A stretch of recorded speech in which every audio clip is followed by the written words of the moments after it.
All right, in today's video, we're going to see stupid and dangerous gun training that we will never make you do at Patriot Training Center. Hey, in today's video, we're going to look at class footage from somebody else's class as just an example of stupid and dangerous training that we're never going to make you do if you come train with us at Patriot Training Center. If you don't know me yet, my name is Caleb Lee. I am the #1 best-selling author of Concealed Carry 101, and I'm also the founder of Patriot Training Center, where we teach live gun training courses in pistols, rifles, and shotguns for civilians like you, so you can defend yourself and the people that you love. So let's just get into today's clip. I went ahead and edited out the name of the person that posted this clip because I don't actually know which gun training outfit this is, which instructor this is, and I don't really care. And I'm going to try not to make an opinion about this person's particular training because, you know, things could be taken out of context, whatever it is. And I'm not trying to be controversial. I'm just going to give you an example of what we don't do at Patriot Training Center and the reasons why we won't do it this way. So let's go ahead and play this clip here. I've been making the rounds on the internet.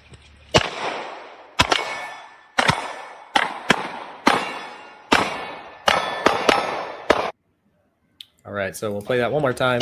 I'll just kind of talk here. We have two guys going down range. One's in front of the other. We're shooting the steel target. And pretty close shots there next to the guy in front's head. And then when they change out, the other guy gets a chance. Gets some pretty close shots at someone's head. So let's talk about why we don't do that at Patriot Training Center. Again, not trying to start some kind of like turf war or whatever it is and make this like a big controversial thing. That's why I'm not even talking about the instructor. I don't even know who it is. But basically, we don't do this type of training because, number one, this would violate all the fundamental rules of firearm safety that we've talked about ad nauseum on the channel before. We're not pointing our guns at anything that we're not wanting to shoot. So that would definitely include anybody else that's in the class with us. We're not trying to shoot our buddies. We're not trying to shoot anybody else in the class. So we're not going to point guns at them. So that would include not having students down range, while someone is firing, not firing past their head.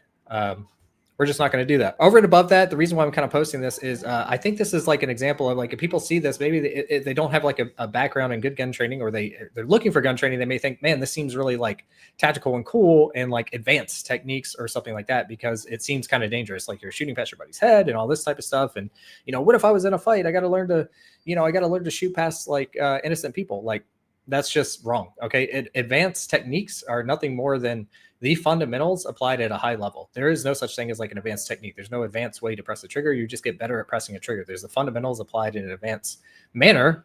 Advanced being like you have a higher level of skill, and then that skill can adapt to pretty much any situation. So the reason why we don't teach stuff like this is because there's no reason to. Your time would be much better spent developing those hard skills of seeing what you need to see, pressing the trigger, so that you don't disturb your sight, so that you can hit the target, and then you will get better and faster at doing that. And then if you find yourself in a life or death situation where you have to shoot past an innocent person, you will have the skills developed, and you will have gotten a much better use out of your training time to develop those skills to a very high level, to where you can apply them in a dangerous situation, which could be even potentially more dangerous with no shoots and innocent people and all that other type of stuff, so that you don't hit anybody.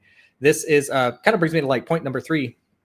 The whole purpose of training is so that you can practice saving your life in the safest manner possible, right? So we take every precaution that we can to mitigate disaster, to mitigate a bad outcome, to mitigate the inherent danger of working with live firearms, right? So we have the fundamental rules of gun safety that we don't violate whenever people take training with us.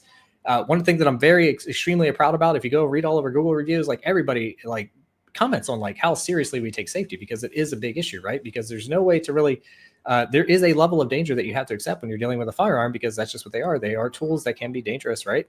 So we have to maintain this level of awareness and maintain these strict firearm standards, I think, in order to be doing this thing with the most amount of safety that could be possible. It's just inherently dangerous, so why make it more dangerous? And putting yourself in these situations, it doesn't really build a higher level of skill than you could attain, as I said, by just drilling those fundamentals. And then if you're put into a dangerous situation, you have to make a high likelihood of somebody that could get hurt, that type of shot, you're going to get a lot more out of just drilling the fundamentals, and you'll fall to that level of training. Whereas this, again, I don't want to get into this whole thing because it could be taken out of context, all this other type of stuff. Like, I don't know the reason behind this drill or anything else, but not a high level of accuracy here. This is like C-zone steel at pistol distances, and they're walking and they're close to it and all this other stuff. Like, there's not a high accuracy standard here, right? Your time would be better spent and be way far less dangerous to not be getting in front of the muzzle of a gun in a training scenario. There's just no reason for this.